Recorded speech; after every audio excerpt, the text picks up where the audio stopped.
Hari ini saya dapat tema besarnya gambar diri. Apa sih gambar diri? Gak ada coklat ya hari ini. Mohon maaf, karena bukan peristiwa memberi hari ini, kita harus belajar hari ini. Akan banyak pelajaran hari ini, jadi boleh sedikit didengerin serius ya, karena ini memang kita akan banyak belajar. Next coklatnya akan lebih besar ya. Gambar diri, apaan sih gambar diri? Ketika standar dunianya berkata bahwa gambar diri, orang seringkali, motivator terutama, ngomongnya begini: ubah dirimu, berpikir positif. Semuanya tentang positivistik. Apakah salah berpikir positif? Nggak ada yang salah dengan berpikir positif. Ada yang setuju berpikir negatif itu diperlukan? Enggak. Pikirannya selalu positif gitu. Tapi firman Tuhan katakan nggak cukup positif, sebab kebenaran adalah kebenaran. Nah, dunia kompromis. Dunia seringkali kompromis dengan itu. Apa statementnya? Sesuatu yang positif. Contoh nih, ada anak belajar, punya satu keluarga ini punya satu anak SD kelas 2. Belajarnya kurang si anak ini, kena remedi. Nah, papanya tanya, kebetulan papanya ini sangat fokus sama nilai. Kenapa kok nilaimu jelek? Mamanya yang jawab, karena ternyata mamanya ini lebih pengacara dari pengacara.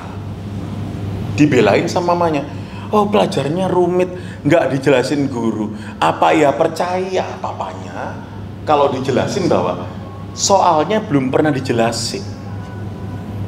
Kalau saya jadi suaminya, untung suaminya bukan saya, pasti akan saya debat. Aku nggak ujuk-ujuk jadi setua ini. Aku juga pernah SD kelas 2. Ada yang nggak pernah SD kelas 2? Ternyata SD kelas 2 mesti remedi. Saya juga bingung, SD kelas 2 yang diremediin apaan ya? Saya bersyukur anak saya baru mengalami remedi waktu kelas 5. Dan saya bersuka cita karenanya. Anak saya nggak saya marahin. Saya nggak melakukan hal yang positif, tetapi saya mengubah cara pandang saya bahwa nilai bukanlah segalanya. Saya mau tanya terus kemudian sama istri saya waktu, makanya remedi mesti belajar. Saya jawab, belajarnya benar, bukan nilai tujuannya. Apa iya anak kita nilainya bagus nggak pernah remedi, mau ngelamar kerja pakai ijazah SD? Kan nggak senaif itu. Yang diperlukan adalah kita melihat effort anak kita. Nah, si mama tadi yang jadi pengacara itu ngomong, nggak dijelasin. Papanya marah, nempeleng si anak. Pak. Mamanya juga mau ditempeleng. Mamanya jago bela diri, ditangkis. Hup. Ribut keluarga ini. Nah, terus isunya seperti yang kita banyak baca di medsos dan lain sebagainya, gambar diri itu dipengaruhi oleh hal-hal yang demikian. Ternyata itu framing dunia ini sama kita, bahwa gambar diri itu dipengaruhi oleh hal demikian. Apakah salah? Enggak sama sekali. Tapi hari ini kita mau ambil dari sudut yang lain, di mana kita bisa belajar kebenaran, bahwa enggak ada segala sesuatu yang tidak dalam kontrol Tuhan. Ketika saya mengizinkan anak saya remedi, saya ngomong, coba lihat nak, ketika kamu ngalamin remedi, akan banyak waktumu yang terbuang. Sebetulnya kita bisa pergi ke Bali lebih awal kalau kamu nggak kena remedi. Kamu wasting waktumu, kamu buang sia-sia hanya untuk belajar remedi sesuatu yang harusnya kamu bisa pelajarin lebih early, lebih awal, lebih pas. Kamu nggak kejar semalam belajarnya. Nah, saat itu anak saya mengerti bahwa papanya nggak marah soal angka, soal nilai.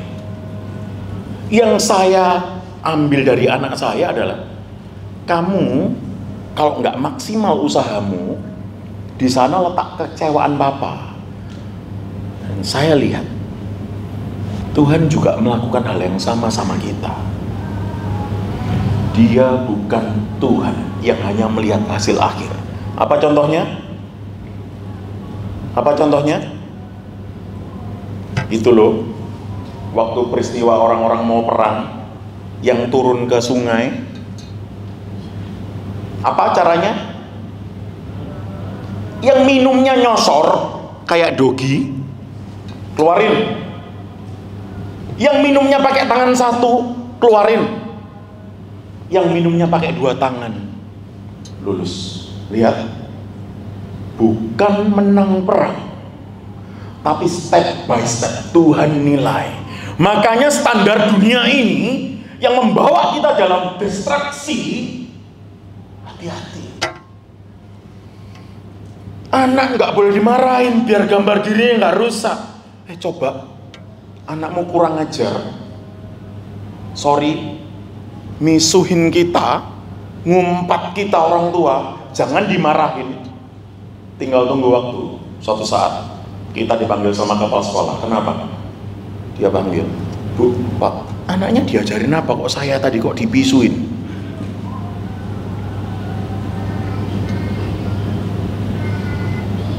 Ini dasar, baru dasar sudah berapa lama ya?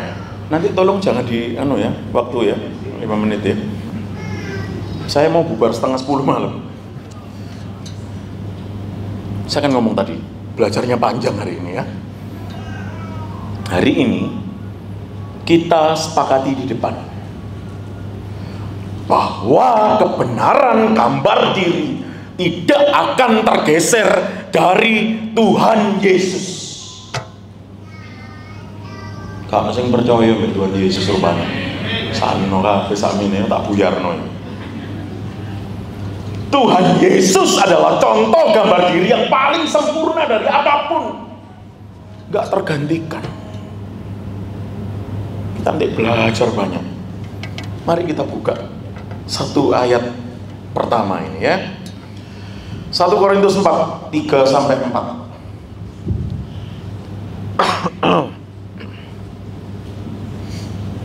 Bagiku sedikit sekali artinya, entahkah aku dihakimi oleh kamu atau oleh suatu pengadilan manusia.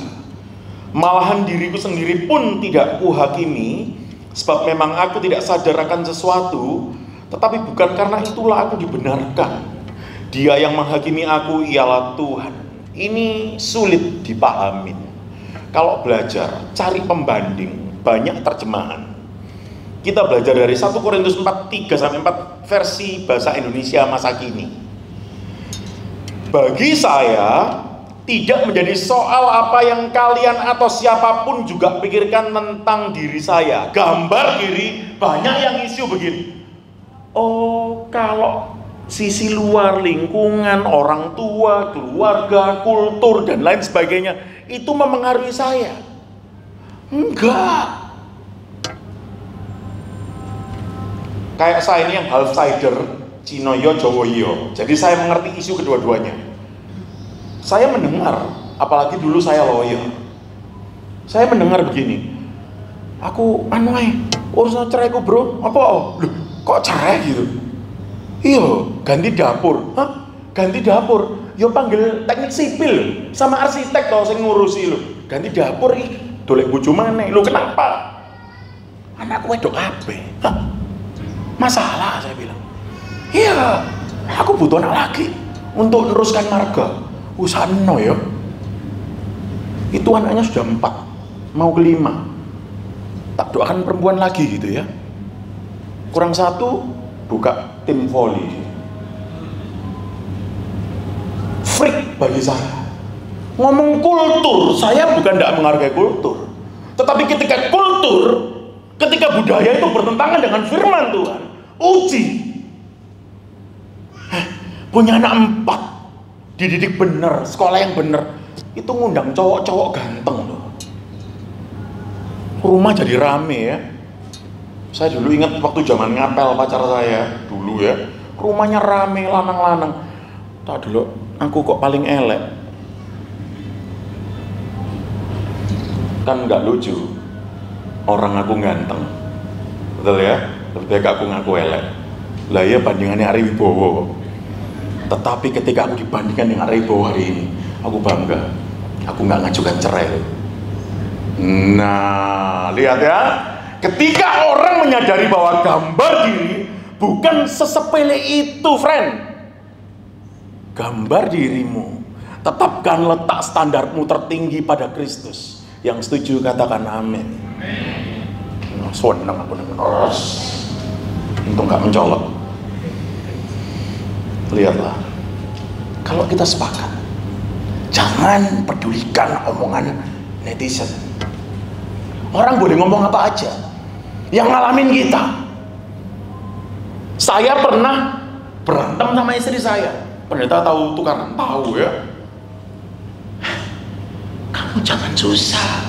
Yo susah lah. Lalu aku disuruh milih. Saya pernah kerja di satu perusahaan besar. Bos saya ini istrinya 2, gitu ya. Bos saya kan istrinya 2. Saya disuruh milih. Ketika bos saya ini meninggal, istri muda sama istri tua ini rebutan sama saya.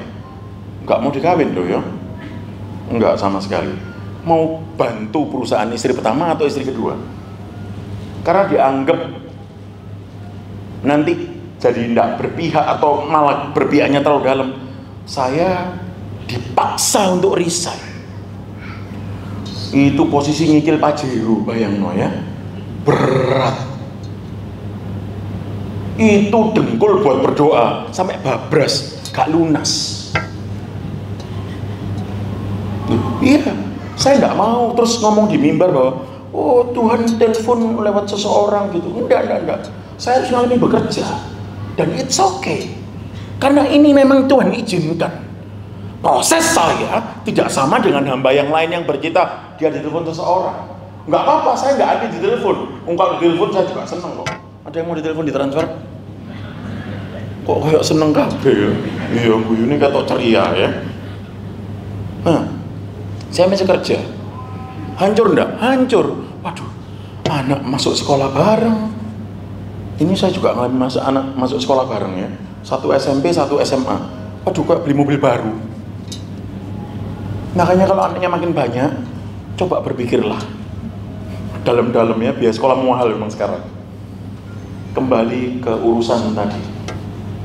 Ketika kita tidak mendengarkan omongan itu, dan ketika saya ngalami sama diri saya sendiri, ketika saya disuruh ngelamar pekerjaan, saya berkeberatan. Karena saya sepanjang hidup diizinkan Tuhan tidak pernah ngelamar kerjaan sama sekali. Apa yang terjadi? Ketika saya bingung harus bekerja apa, bayangkan sebulan puluhan juta saat itu. Saya bingung, aduh gimana ya? Saya biasanya beli motor, tidak pernah rundingan sama istri, beli gitu aja. Saya dulu sering naik motor kemana-mana ya, beli gitu, tidak berpikir. Tapi ketika itu Tuhan izinkan saya grow up, saya dibanting kesombongan saya, dibuat tidak punya uang sama sekali. Ketika rasa aman saya di sana, saya merasa bahwa gambar diri pria itu, kalau dia pegang duit, bapak-bapak, kalau rasa amanmu, gambar diri pada tabungan yang banyak, bertobatlah, karena tidak lama tabunganmu akan berhabis. Rasa aman kita hanya Yesus. Saya belajar bikin sate. Saya pergi ke Ponorogo. Doanya itu apa waktu kecil? Tuhan, ya apa caranya kipas-kipas oleh duit? Dodol sate. Ya apa ya? Kipas-kipas oleh duit. Dodolan sate. Dan itu saya alamin loh. Nggak percaya. Saya pergi ke pasar pagi, bangun. Semua orang belum bangun, saya udah bangun. Supaya apa? Bisa milih ayam. Yang kalau ditusuk begini, dagingnya cepat balik. Nah itu ayamnya fresh. Nah ibu-ibu dapat ilmu kan, baru pahamnya. Oke. Dicubit, dia ngelawan, dia langsung balik. Dia nggak ngikut, gini ya, kulitnya begitu. Itu ayam fresh. Tapi jangan yang ayamnya mendelik ini ya, berarti masih hidup. Beli lombok, beli kacang Tuban. Ada kacang Tuban loh, seragam gede dia. Kalau jadi bumbu enak nggak tengi. Nah ibu-ibu dapat ilmu lagi nih. Jangan kacang India bu, lebih murah tapi tengi. Baru ngeh ya. Bakul sate bu, ojo dilawan. Ibu-ibu Madura di pasar itu ternyata ganjen loh. Aduh ganteng, aduh puji Tuhan dipuji ganteng ya. Ternyata gak ari bawa tok sing ganteng. Apapun itu, tetap ibu-ibu dia, perempuan berarti ya. Saya dipuji ganteng ya, objektif dia. Tapi di pasar saya dijawil gini. Kok belanja dewean katanya gitu. Aku dodolan bu. Aduh, masa kok gelem nerimo duit cilik katanya. Lihat. Nerimo duit cilik. Saya berpikir ya apa duit cilik duit gede. Nek duit gede sak kloso gitu. Sak tiker gedenya. Apa ya begitu? Enggak. Nah, gambar diri lagi. Kita dikuasai sama dunia ini. Kalau pegang duit, kalau kesuksesan. Kalau kita orientasinya apa yang kita miliki. Dan itu membuat kita merasa gambar diri kita bagus. Hati-hati. Itu yang akan direnggut oleh Tuhan. Kenapa? Dia mau kita depend sama dia total, bukan sama rasa aman kita yang ada di dunia ini. Paham Bapak Ibu? Ngerti orang son? Ngerti, oke. Atau siapapun juga pikirkan tentang diri saya, malah apa yang saya sendiri pikirkan mengenai diri saya sendiri pun tidak menjadi soal. Nah ini ya, banyak orang ya, hati-hati ya. Mereka haus pujian. Hati-hati yang suka dipuji-puji, dielem-elem, termasuk saya zaman kuno.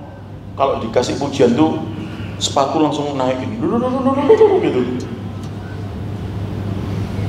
Kepalanya jadi gede, helm nggak cukup, ngeri ya. Hati-hati, ini ayat ini berkata demikian. Kita seringkali nggak tahan dipuji. Hati-hati sama pujian dan tepuk tangan. Kenapa? Nyamuk mati olehnya. Paham? Pujian itu mesti diuji. Jangan dibiarkan dia menguasai kita dan membuat kita terus naik melambung ditabrak Lion Air. Tetap rendah hati. Tetap rendah hati. Kenapa? Karena segala pujian itu kembali pada Tuhan. Faham ya? Kita sepakat ya?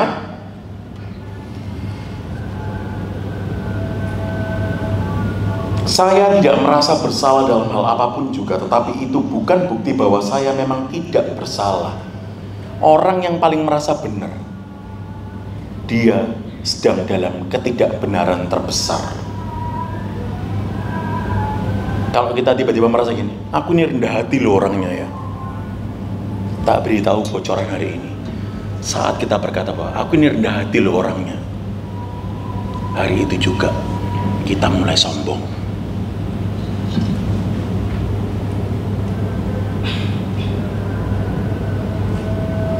Orang rendah hati itu dihidupi, bukan dipamerkan, dilakukan. Karena semua milik kita, totally kita abdikan untuk Tuhan. Tuhan sendirilah yang menentukan saya bersalah atau tidak. Pengadilannya punya siapa? Punya Tuhan. Judul kecilnya hari ini, jati diri dunia versus jati diri Kristus. Manusia senang sama performa. Saya mau tanya, kalau saya ngomong performa ini, tampilan luar berpengaruh. Ibu-ibu yang disebut ganteng kayak apa? Nah mikir, oke. Yang terima duit 50.000 boleh jawab. Iya. Saya masih ingat ya. Kayak apa sih ganteng itu? Korea. yang hasil operasi plastiknya mirip-mirip semua. Aku sih nggak suka ya. Yo aku lanang. Bayangin loh kalau cowok Korea ya, oplas ya, ganteng ya, terus ngelahirin anaknya, loh kok anaknya elek, gitu. Kaget kan, loh kok mukanya nggak kayak papanya ya gitu. Loh ternyata papanya oplasan gitu ya. Rumit kan. Nah, ganteng gimana sih? Ibu-ibu, ganteng gimana? Oh nggak suka cowok ganteng bapak-bapak. Puji Tuhan ya. Ayo, kategori ganteng ya apa ibu-ibu? Banyak ibu-ibu di sini atau ibu-ibu di sana? Ibu-ibu di sana diem-diem tapi luar biasa ya, batin. Kok aku enggak? Bu-ibu ganteng gimana bu? Apa? Masa ampun, aku rusak buyar. Matre bu. Apa ya? Ganteng apaan?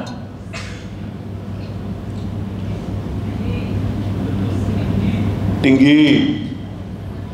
Aku gak masuk kategori 170 ngepres. Apa? Hidungnya mancung. Oke, dicatat. Apalagi? Putih. Sapi Jawa berarti. Nek merah, sapi NTT. Apa? Putih. Terus apa lagi? Badannya kurus. Iki dolek wong ganteng apa triplek?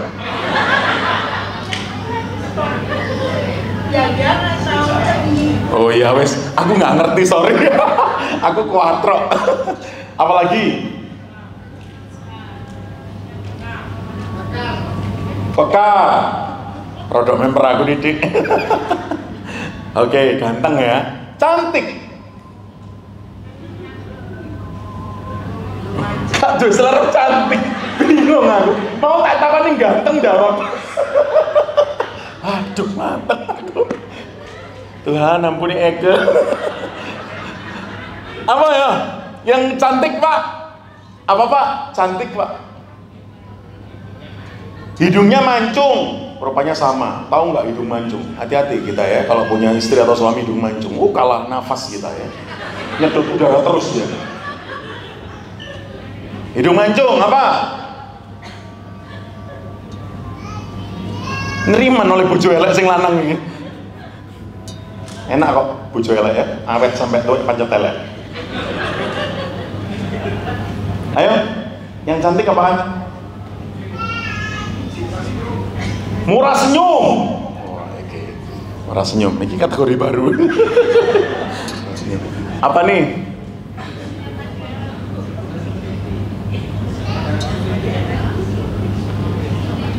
Dagunya tirus, lehernya jenjang, telinganya nggak begini, saya pikir gajah.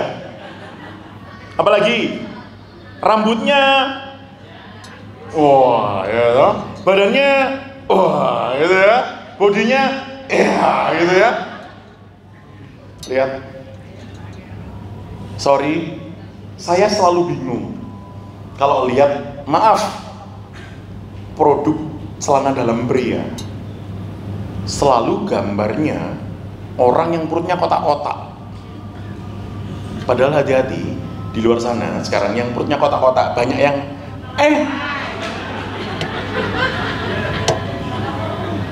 nggak membela diri ini ya. Tapi nomor celana saya masih 33 loh. Oke.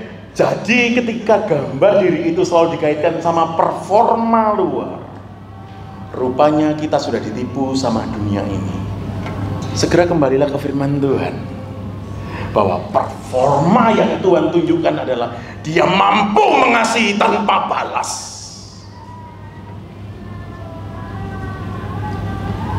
Orang sampai rela bayar mahal, orang sampai rela mengorbankan semuanya di Korea kalau usianya 17-18. Ditanya, kadonya apaan? Mau gantiin mata. Waduh, repot. Mau keluar kelopaknya katanya, tak dolekno kelopak bunga sepatu. Hidungnya mau ada tulangnya. Duh, memang nggak ada tulangnya hidungnya, kasihan. Lihat, orang reka-reka dunia. Lihat, di Korea itu banyak tuntutan hari ini. Ketika anaknya lahir, Duh kok elek banget anaknya gitu. Dan itu fakta loh, lu ya sing ditiru. Waduh sudah 10 menit ya mateng, ini masih banyak. Ya, tak lakukan dengan cepat ya. Rela nggak sih kalau mundur sedikit 15 menit, 20 menit? Oke, baik.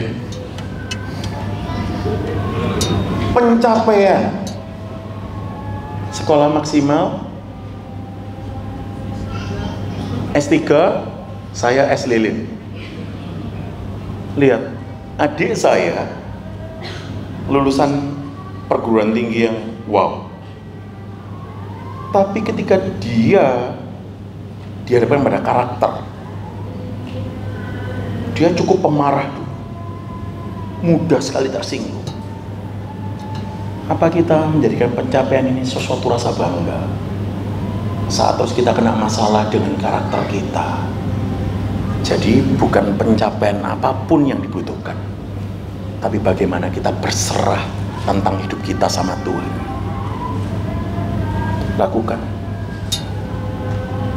Lakukan teladan Yesus, mengasihi tanpa syarat.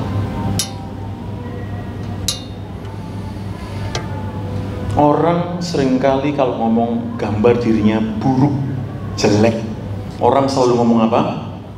Gagal, tertolak, tersisih, rendah diri, cemas, stres. Isunya selalu dibawa ke sana, bukan?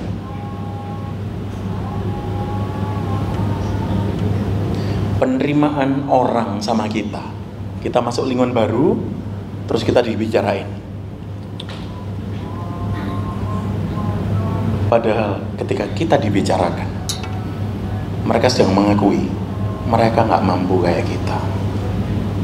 Dan kenapa kita masih pusing buat itu? Kita one step ahead. Kecuali kita masuk ke sana, kita yang nyeleneh. Orang semua pakai baju normal, dia pakai baju yang cuman talinya kecil sekali, yang kalau kecantol sesuatu lepas. Gak pantas ya. Nah, jangan sampai kita di sana. Jangan nggak bisa dikritik. Kalau kritiknya membangun, itu nggak akan merusak gambar diri kita. Dan ketika kita ikut gambar diri Kristus, kita gak gampang tersinggungan, gak gampang marah. Berapa banyak yang suka diskon di sini kalau pergi mall? Kalau masih suka diskon, jangan gampang ngambek, jangan gampang tersinggung. Sama kayak saya masih suka diskon, nggak boleh ngamukan. Artinya apa? Kita masih terus perlu orang lain. Apalagi kita akan terus perlu Tuhan.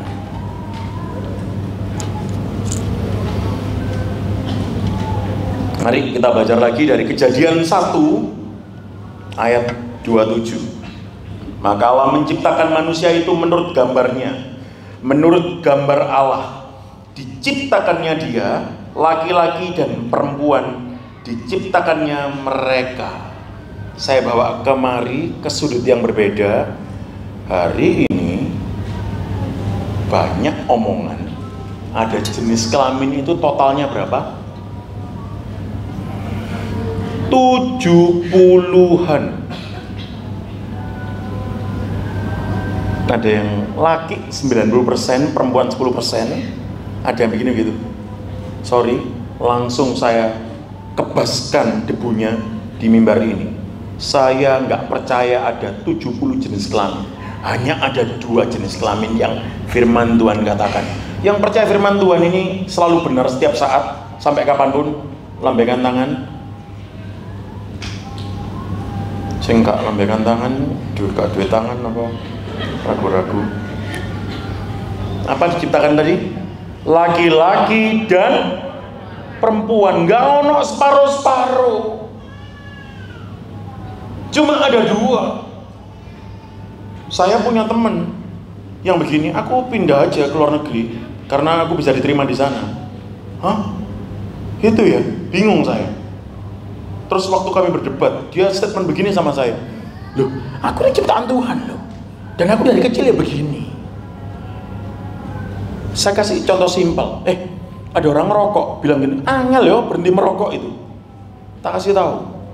Saya dulu sekali juga pernah merokok. Dan saya berhenti dengan mudah. Hanya karena apa? Punya komitmen. Kalau orang nggak mau berhenti mengakhiri kelakuannya, itu sekedar pilihan. Bahwa kamu memang nggak pernah punya kemauan untuk berhenti. Saya nggak suruh loh ya, berhenti merokok di sini, tak hakimin, enggak. Kalau tiba waktunya, kalau Tuhan nggak bikin sakit yang luar biasa, rasa no dewi, aku nggak berdoa ya.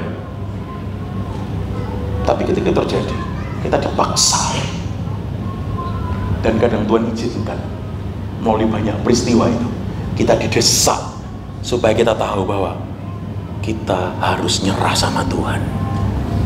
Dan kembali ke teman saya yang mengaku dirinya gay itu, dia ngomong, aku dari kecil begini loh, aku memang tertarik sama sesama jenis. Ngaco kamu, gak ada dari firman Tuhan begitu.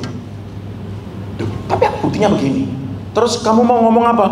Ya, kamu pasti baca pikiranku. Dia berkata demikian sama saya. Apa? Aku ini gagal produk. Memang pernah tahu Tuhan gagal produk? Enggak sama sekali. Saya tegaskan Bapak Ibu di sini, saudara, enggak ada gagal produk.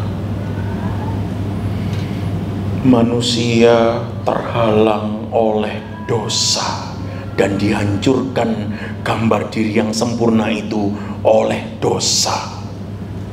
Maka setelah kejatuhan itu, manusia jadi aneh-aneh. Mari kita baca kalau tidak percaya.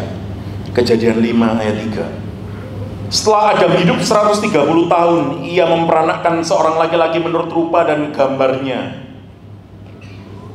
Nyanya kecil atau besar? Kecil. Nya kecil Tuhan atau manusia? Manusia. Jadi kalau ada yang bilang kita segambar dan serupa dengan Allah, dari ayat ini, ayo mikir, bener nggak sih? Kita segambar dan serupa dengan Allah nggak sih? Jangan dijawab dulu, kita belajar. Lalu memberi nama Set kepadanya. Next kita belajar lagi. Kejadian 1, 27, 29, 30. Maka Allah menciptakan manusia itu menurut gambarnya. Menurut gambar Allah diciptakannya dia, laki-laki dan perempuan. Diciptakannya mereka. Berfirmanlah Allah, lihatlah aku memberikan kepadamu segala tumbuh-tumbuhan yang berbiji di seluruh bumi, dan segala pohon-pohonan yang buahnya berbiji, itulah akan menjadi makananmu. Tetapi kepada segala binatang di bumi, dan segala burung di udara, dan segala yang merayap di bumi, yang bernyawa, kuberikan segala tumbuh-tumbuhan hijau menjadi makanannya, dan jadilah demikian. Binatang di buminya apa tadi? Segala. Berarti singa makan apa? Rumput. Sebelum kejatuhan manusia dalam dosa, bahkan singa saja makan rumput. Mau dibawa lebih jauh belajarnya? Dari situ, singa yang buas itu, dia membawa dirinya dalam satu pencemaran dosa, sehingga dia tertarik akan darah. Manusia juga demikian. Setelah jatuh dalam dosa, manusia mereka-reka hal-hal yang jahat. Karena apa? Dosa menutupi mata hatinya untuk melihat kebaikan Tuhan.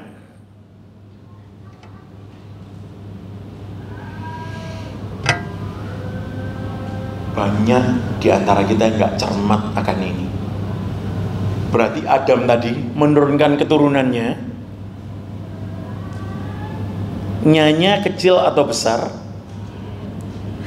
segambar serupa dengan Allah atau dengan Adam, si Set ini. dengan Adam.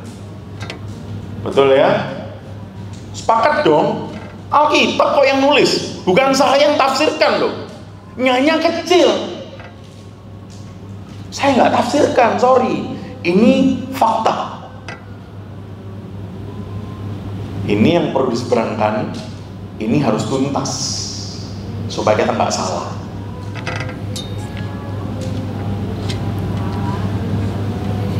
Di dalam Roma 5, 15 sampai 19, tetapi karunia Allah tidaklah sama dengan pelanggaran Adam. Sebab jika karena pelanggaran satu orang, semua orang telah jatuh di dalam kuasa maut, jauh lebih besar lagi kasih karunia Allah dan karunia-Nya yang dilimpahkannya atas semua orang karena satu orang, yaitu Yesus Kristus. Dan kasih karunia tidak berimbangan dengan dosa satu orang, sebab penghakiman atas satu pelanggaran itu telah mengakibatkan penghukuman. Tetapi penganugerahan karunia atas banyak pelanggaran itu mengakibatkan pembenaran. Sebab jika oleh dosa satu orang maut telah berkuasa oleh satu orang itu, maka lebih benar lagi mereka yang telah menerima kelimpahan kasih karunia dan anugerah kebenaran akan hidup dan berkuasa oleh karena satu orang itu, yaitu Yesus Kristus.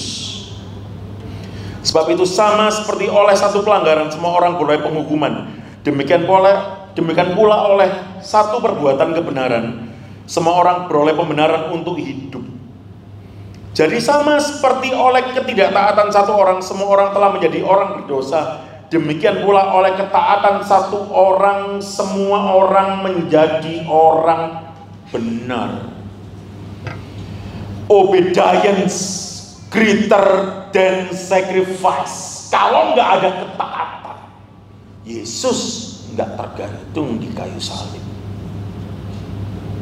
Pengorbanannya itu adalah satu keotomatisan dari sebuah ketaatan yang besar. 1 Korintus 15 ayat 45. Di sini jawabannya supaya kita nggak bias. Seperti ada tertulis, mari kita baca sama-sama. Ada? Bahwa? Mari kita baca 1 Korintus 15 ayat 45. 1, 2, 3. Seperti ada tertulis, manusia pertama, Adam, menjadi makhluk yang hidup.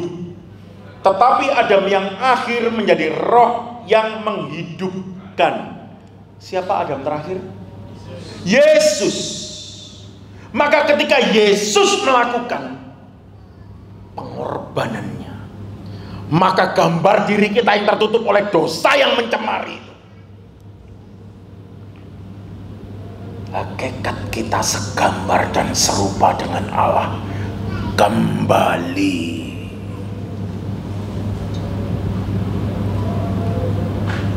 Mengerti? Jadi kalau Adam dilahirkan, firman Tuhan katakan segambar dan serupa dengan Allah. Iya benar Adam.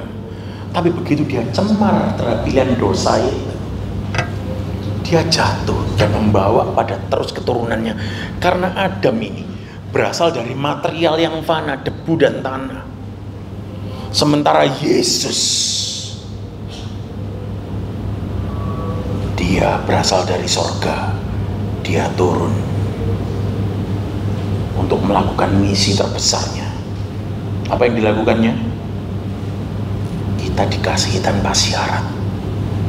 Bahkan saya percaya dia akan pilih kayu yang kasar dan paku yang tajam supaya kita dimerdekakan. Enggak ono sing amin. Wong kalah, sing banter. Wong tepuk tangan buat Tuhan, bukan buat saya. Lihatlah, apa isu gambar diri masih menarik. Kalau Yesus itu yang menguasai kita. Kertasnya ada, sudah dibagi sampul poinnya. Saya senang sekali karena dulu saya guru sekolah minggu ya, jadi selalu ada praktek. Saya melihat saudara-saudara ini kayak murid sekolah minggu saya ya.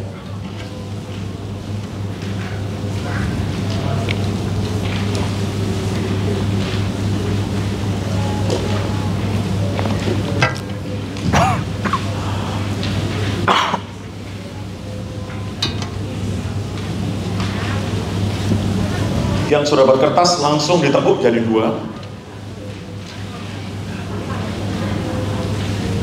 Oke. Yang di atas tolong dikasih tanggal hari ini, tulis ibadah hari ini. Yang di atas kasih tulis hari ini, tanggal hari ini, ibadah hari ini di sini. Tulis. Saya kasih 1 menit. Yang bagian atas tolong ditulis segala karakter kita yang baik yang diizinkan Tuhan datang dalam hidup kita, yang baik. Kelebihan kita apa sih? Kelebihan saya berat badan.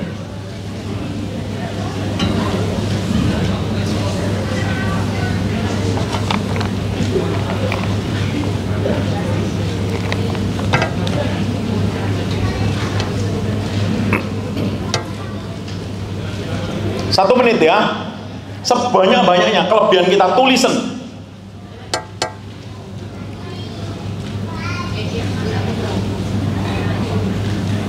Kelebihan kita. Kurang 30 detik.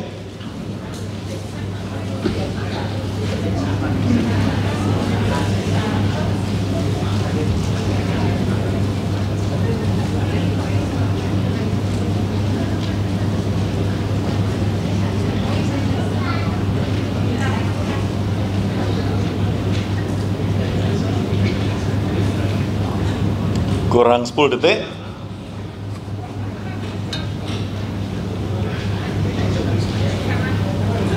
Ya, cukup. Lembar yang bawah, tekuan yang bawah. Tulis segala hal yang buruk yang kita alami dan karakter buruk kita. Yang bagian bawah, tulisan. Segala yang buruk.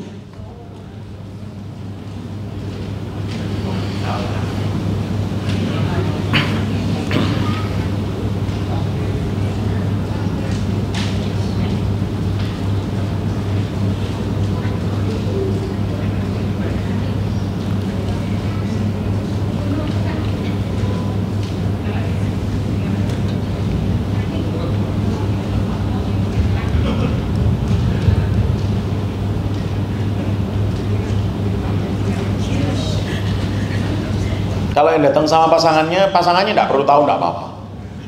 Ya, oke. Waktunya cukup. Robek kertas yang bawah, tepat di tengah. Yang baik simpenan, supaya itu menjadi rema terus, menjadi kehidupan kita yang baik. Yang bawah robekan, untel-untelen, lemparan ke saya, bawa sini. Bawa sini, lu sungguh ini sungguh terjadi. Remesen, sing bawah remesen, sing jelek itu remesen. Jangan dilipat, remesen. Ya. Nek dilempar aku kabeh rasanya kok. Anu ya, tolong dibantu dikolek yang remesan-remesan itu, yang sampah. Terus nanti tolong dibawa kemari. Sungguh ini serius.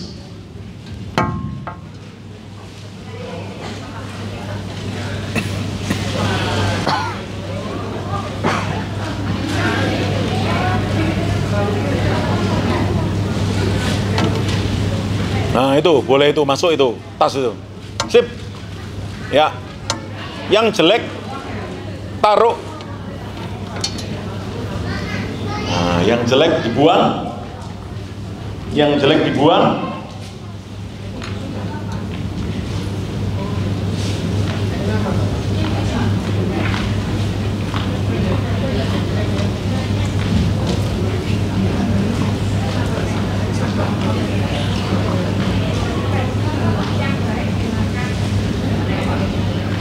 Yang baik dimakan, jangan ono konsumsi wakeh.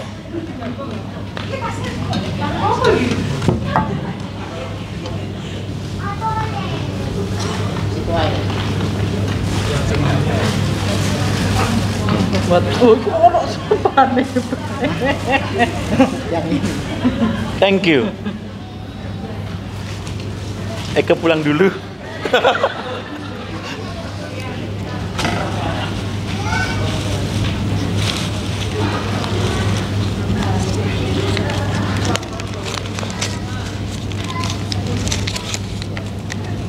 Suka panik.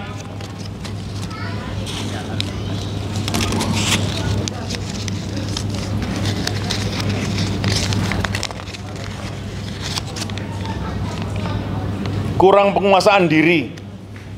Suka menghakimi. Loh, lulusan sarjana hukum ini. Malas saat teduh. Sing gune banter, hati-hati. Iki opo?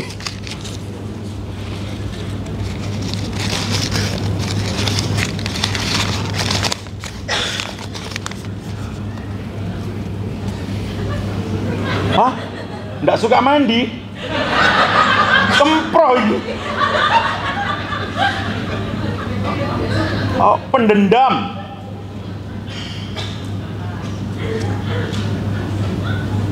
Rusak motoku ini. Pendam, pokoknya salah satunya ya. Aduh Tuhan Yesus.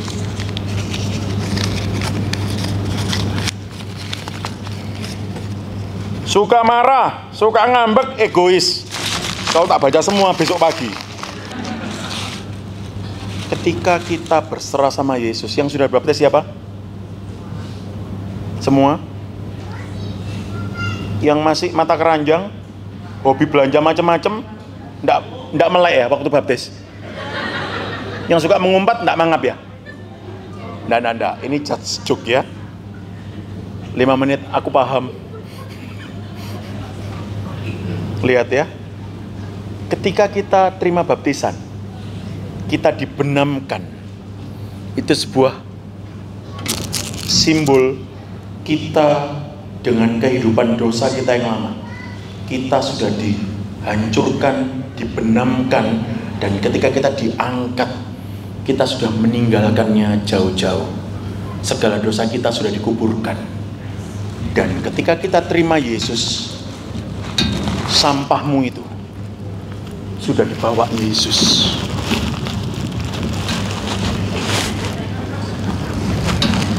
Kenapa kita masih dihakimi? Aku kok goblok ya? Kenapa aku gagal? Aku ini panikan. Aku ini kok gampang marah, tersinggungan. Kenapa? Bebanmu sudah dibawa. Yesus yang lakukan. Dan kita masih menghina pengorbanan Yesus. Karena seolah-olah kita orang yang paling malang dan kita korban. Ketika saya kipas-kipas sate itu, pernah suatu saat hanya laku 5 tusuk. Dan orangnya bilang, Pak, saya cuma punya uang 5.000. Saya terima, saya mengucap syukur. Meskipun dalam hati saya membedodok. Sate saya umurnya 2 hari kalau masuk freezer. Begitu saya bawa pulang, besoknya saya bakar setengah matang triknya, besok bisa dijual lagi. Hari kedua sudah nggak bisa. Tak bakar semua, tak makan sambil mangkal. Kuat di melarat karo aku, ayo.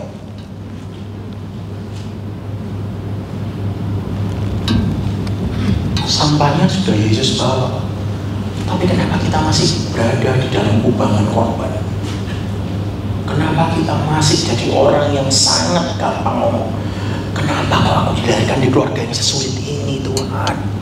Kalau aku boleh milih, yo kabeh kepingin aja naik presiden. Aku sadar, saya sadar. Kenapa saya nggak mirip Ari Wibowo? Kenapa saya nggak seenak suaranya kayak Afgan? Tahu lagunya Afgan? Sadis. Sama kayak kita, kalau ngomong uripku kok sorot terus ya Tuhan, kita ini sadis. teganiannya caramu. Gitu ya. Kita curiga terus sama Tuhan. Kok dia nggak naruh kita di keluarga kita tanpa tujuan.